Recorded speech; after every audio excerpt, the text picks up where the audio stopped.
Hello friend, welcome to biology student 930। तो आज हम बात करने वाले हैं आरबीसी के बारे में। तो यहाँ पर हम बात करते हैं आरबीसी की मतलब रेड ब्लड सेल्स की।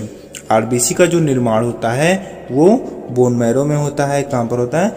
बोन मैरो में होता है। और इसकी मृत्यु होती है वो लीवर तथा स्प्लीन में होती है। कहाँ पर होती है? लीवर और स्प्लीन में होती है। ठीक है, इसलिए हम इसे क्या बोलते हैं? आरबीसी का कब्रिस्तान भी इसे हम बोलते हैं।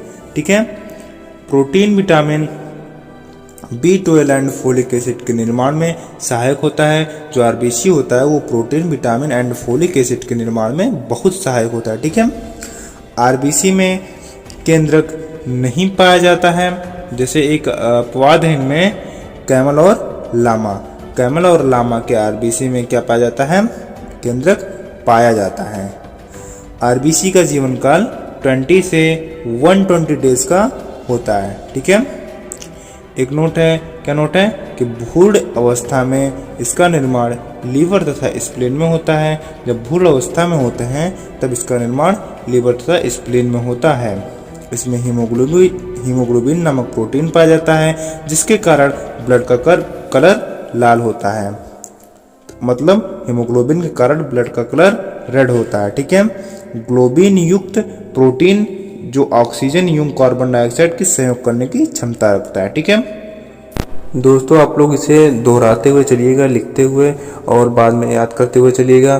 तो दोस्तों अगला है हीमोग्लोबिन में पाया जाने वाला आयरन कंपाउंड को हम क्या बोलते हैं? हीमोग्लोबिन पाया जाने वाला आयरन कंपाउंड को हम हेमाटिन बोलते हैं। क्या बोलते हैं दोस्तों? हेमाटिन बोलते हैं। अब हम बात करते हैं आरबीसी के फंक्शन की।